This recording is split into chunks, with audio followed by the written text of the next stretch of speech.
Hey guys, क्या हाल चाल। आपका अपना आई लर्निंग वापस आ गया है एक और वीडियो के साथ। हम बात कर रहे हैं इंटरनेट के सबसे बड़े राज के बारे में, वायरल होने का। चाहे आप एक नए बिजनेस वाले हो, एक पैशनेट आर्टिस्ट हो, या बस कोई ऐसा इंसान जो चाहता है कि उसकी आवाज सुनी जाए, वायरल होने का तरीका जानना बहुत जरूरी है।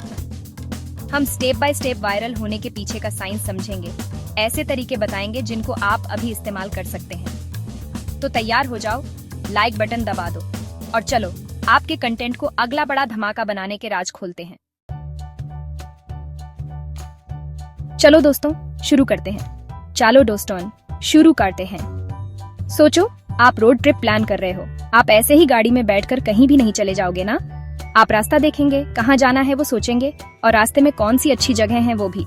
एक डिजिटल मार्केटिंग प्लान भी बिल्कुल ऐसा ही है, ऑनलाइन दुनिया में सक्सेस पाने का आपका रास्ता। ये सोच समझकर, पक्का इरादा करके और अपने काम के लिए एक साफ दिशा चुनने जैसा है। जब आपके पास प्लान होता है तो आप बस ऐसे ही सोशल मीडिया पे पोस्ट नहीं करते और अच्छे रिजल्ट की उम्मीद नहीं करते।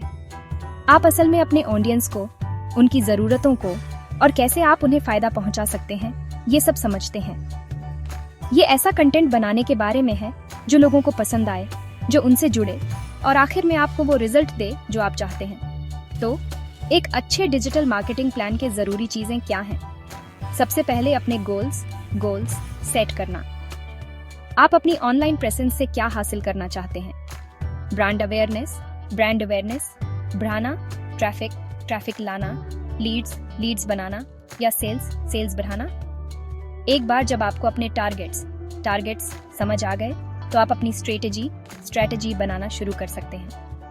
अपने ऑडियंस तक पहुंचने के लिए सही चैनल्स चुनें। क्या आप social media marketing, content marketing, search engine optimisation या इन सब का मिक्सचर करेंगे?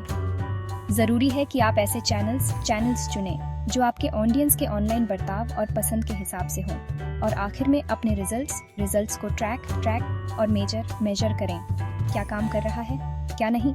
अपने डेटा को रेगुलरली देखकर आप उन जगहों को पहचान सकते हैं जहां सुधार की जरूरत है, और बेहतर रिजल्ट के लिए अपनी स्ट्रेटजी को और अच्छा बना सकते हैं। चलो दोस्तों, गोल्स के बारे में बात करते हैं। हम सबके गोल्स होते हैं, है ना? चाहे वो करियर में आगे बढ़ना हो, कोई नया स्किल सीखना हो या दुनिया घूमना हो, गोल्स हमें दिशा और मकसद देते हैं। लेकिन बात यह है, सिर्फ चाहने से कुछ नहीं होता। अपने सपनों को हकीकत बनाने के लिए हमें स्मार्ट गोल्स सेट करने होंगे, और यकीन मानो ये बहुत जरूरी है। तो स्मार्ट का मतलब क्या है? स्पेसिफिक। आपके गोल्स बिल्कुल क्लियर और अच्छे से डिफाइंड होने चाहिए। मुझे अपने इंस्टाग्राम फॉलोअर्स बढ़ाने हैं कहने के बजाय स्पेसिफिक बनो। आप कितने बढ़ाना चाहते हैं और कब तक? मेजरेबल। आपको अपनी प्रोग्रेस ट्रैक करने का तरीका चाहिए, ताकि आप देख सकें कि आप सही रास्ते पे हैं या नहीं। आप अपने इंस्टाग्राम ग्रोथ को कैसे मेजर करेंगे? फॉलोअर्स, एंगेजमेंट, रीच, अटेनेबल, नामुमकिन गोल्स सेट करके खुद को निराश मत करो। एम्बिशियस बनो, हाँ, लेकिन रियलिस्टिक भी। रेलेवेंट, आपके गोल्स आपके बड़े ऑब्जेक्टिव्स और वैल्यूज से मैच करने चाहिए। आप अपने इंस्टाग्राम फॉलोअर्स क्यों बढ़ाना चाहते हैं? ये आपकी बड़ी पिक्चर में कैसे फिट बैठता है? टाइम बाउंड, खुद को एक डेडलाइन दो। ये आपको फोकस्ड रहने में मदद करता है। अब इसे अपने डिजिटल मार्केटिंग प्लान पे अप्लाई करते हैं। मुझे वेबसाइट ट्रैफिक बढ़ाना है कहने के बजाय एक स्मार्ट गोल ये होगा, मुझे अगले 3 महीनों में SEO और कंटेंट मार्केटिंग पे ध्यान देकर वेबसाइट ट्रैफिक 20% बढ़ाना है। फर्क दिख रहा है? ये स्पेसिफिक, मेजरेबल, अटेनेबल, रेलेवेंट और टाइम बाउंड है। चलो दोस्तों, किसी भी कामयाब डिजिटल मार्केटिंग स्ट्रेटजी के सबसे जरूरी पहलू के बारे में बात करते हैं, अपने ऑडियंस को समझना। देखो, आपका प्रोडक्ट या कंटेंट कितना भी अच्छा क्यों ना हो, अगर वो सही लोगों तक नहीं पहुंच रहा है तो कोई फायदा नहीं। ये ऐसा है जैसे पार्टी में ऐसा गाना बजाना जो किसी को पसंद ना आए। तो आप अपने टारगेट ऑडियंस के दिमाग में कैसे घुसेंगे? ये सब एम्पैथी और रिसर्च के बारे में है। खुद को उनकी जगह रखो। उनकी परेशानियां क्या हैं? उन्हें रात में नींद क्यों नहीं आती? उनकी ख्वाहिशें क्या हैं? एक बार जब आप उनकी ज़रूरतों और इच्छाओं को समझ जाते हैं तो आप अपने मैसेज और कंटेंट को उनके हिसाब से बना सकते हैं ताकि उन्हें असली फ़ायदा हो। ऐसे सोचो, आपका ऑडियंस एक सफ़र पर है।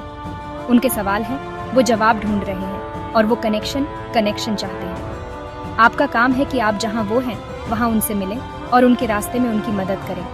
और ऐसा करने का सबसे अच्छा तरीका है ऐसा कंटेंट बनाना जो सीधे उनकी ज़रूरतों और दिलचस्पी से जुड़े। डेटा के अलावा अपने ऑडियंस से इंसानी लेवल पर जुड़ना भी ज़रूरी है।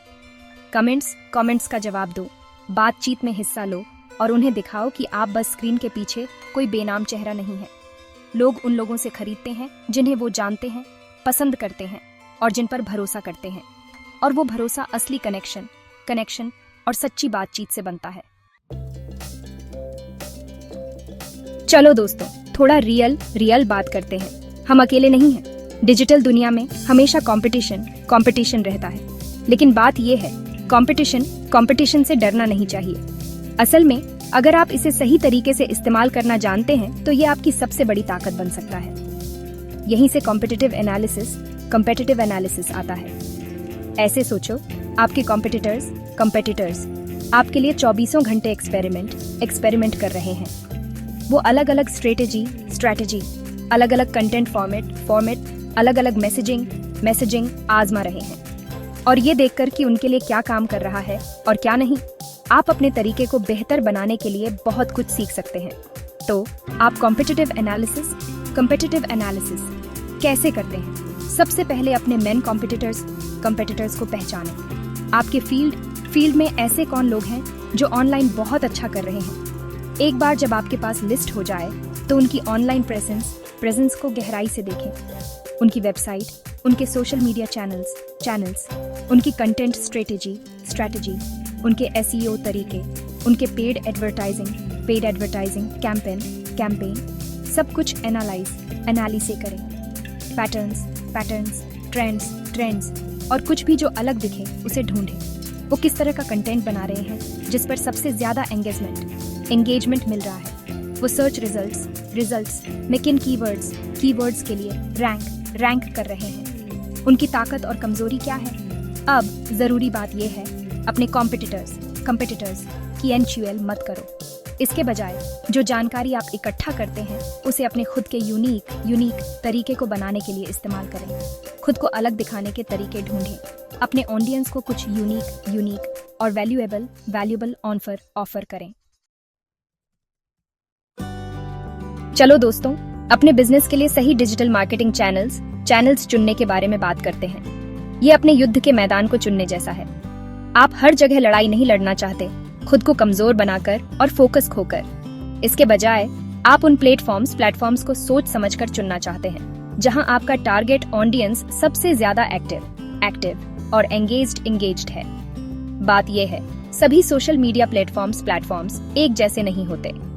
हर प्लेटफॉर्म का अपना अलग वाइब होता है, अपना अलग डेमोग्राफिक, अपनी अलग ताकत और कमजोरी। आप लिंक्डइन पर फनी कैट वीडियोस शेयर नहीं करेंगे ना, या टिकटॉक पर इंडस्ट्री प्रोफेशनल्स के साथ नेटवर्क नहीं करेंगे। तो आप अपने बिजनेस के लिए सही प्लेटफॉर्म्स कैसे चुनेंगे? ये वापस आपके टारगेट ऑडियंस को समझने पर आता है। वो ऑनलाइन कहाँ टाइम स्पेंड करते हैं, वो किस तरह का कंटेंट देखते हैं, उनके ऑनलाइन बर्ताव और पसंद क्या है। एक बार जब आपको अपने ऑडियंस की अच्छी समझ हो जाए तो आप अलग अलग प्लेटफॉर्म्स को एक्सप्लोर करना शुरू कर सकते हैं और देख सकते हैं कि कौन से आपके गोल्स और टारगेट मार्केट से सबसे ज्यादा मैच करते हैं। जरूरी है कि आप एक्सपेरिमेंट करें, अपने रिजल्ट्स को ट्रैक करें और देखें कि कौन से प्लेटफॉर्म्स आपके बिजनेस के लिए सबसे ज्यादा एंगेजमेंट और कन्वर्जन्स ला रहे हैं। तो अपने डिजिटल बैटलफील्ड्स सोच समझकर चुनें। अपनी मेहनत को फोकस करें और अपने फील्ड में राज करें। चलो दोस्तों, कंटेंट मार्केटिंग के बारे में बात करते हैं। आपने शायद ये कहावत सुनी होगी, कंटेंट इज किंग, है ना? और ये सच है। कंटेंट वो फ्यूल है जो आपके डिजिटल मार्केटिंग इंजन को चलाता है। लेकिन बात ये है, बिना स्ट्रेटजी के कंटेंट बिना पतवार के जहाज जैसा है। आपके पास दुनिया का सबसे अच्छा कंटेंट हो सकता है, लेकिन अगर वो कंसिस्टेंट नहीं है तो वो आपको ज्यादा दूर नहीं ले जाएगा। तो आप एक ऐसी कंटेंट स्ट्रेटजी कैसे बनाएंगे जो असल में रिजल्ट दे? ये आपके ऑडियंस और उनके कंटेंट देखने की आदतों को समझने से शुरू होता है।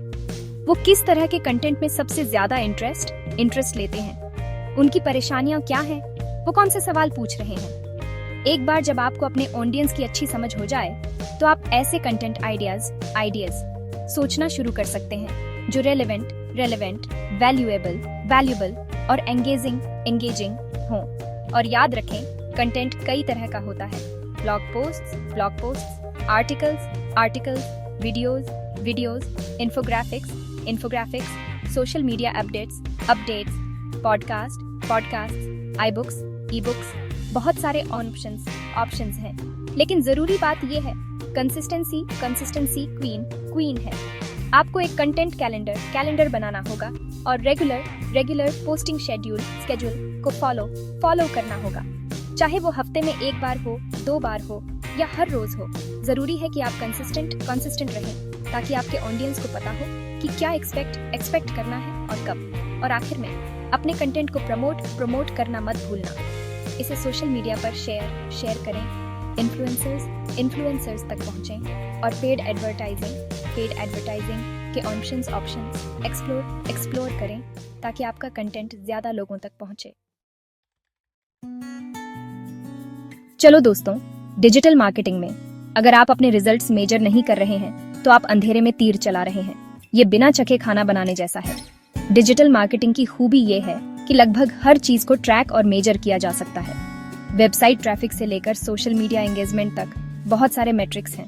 लेकिन बिना एक्शन के डेटा का कोई मतलब नहीं है। डेटा इकट्ठा करना काफी नहीं है, आपको उसे एनालाइज करना होगा। तो कुछ जरूरी मैट्रिक्स कौन से हैं जिन्हें आपको ट्रैक करना चाहिए? अगर आपका गोल ब्रांड अवेयरनेस बढ़ाना है तो आप website traffic, social media reach और ब्रांड मेंशंस ट्रैक कर सकते हैं। अगर आपका गोल कन्वर्जन्स बढ़ाना है तो आप लीड्स जनरेटेड, सेल्स कन्वर्जन्स और customer life time value track कर सकते हैं। जरूरी है कि आप उन मैट्रिक्स को पहचानें जो आपके बिजनेस के मकसद से सबसे ज्यादा मैच करते हैं और फिर उन्हें रेगुलरली ट्रैक करें। डेटा इकट्ठा करने और रिपोर्ट्स बनाने के लिए Google analytics, social media analytics dashboard और ईमेल मार्केटिंग प्लेटफॉर्म्स जैसे एनालिटिक्स टूल्स का इस्तेमाल करें। आज की वीडियो के लिए बस इतना ही दोस्तों। याद रखें, वायरल होना सिर्फ किस्मत की बात नहीं है। ये खेल को समझने और सोच समझकर खेलने के बारे में है। रिलेटेबल कंटेंट बनाने से लेकर सोशल मीडिया की पावर का इस्तेमाल करने तक आज हमने जितने भी स्टेप्स कवर किए हैं उन सभी का एक जरूरी रोल है। अब मैं चाहता हूं कि आप एक्शन लें। बस ये वीडियो देखकर भूल मत जाना।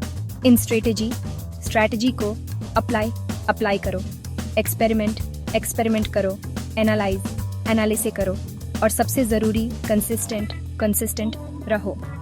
और हाँ, जब आप ये कर रहे हो तो सब्सक्राइब बटन दबा दो और नोटिफिकेशंस ऑन कर दो ताकि आप कोई भी फ्यूचर वीडियो मिस ना करें। अगली बार तक मेहनत करते रहो, क्रिएट करते रहो और मिलते हैं अगले वीडियो में।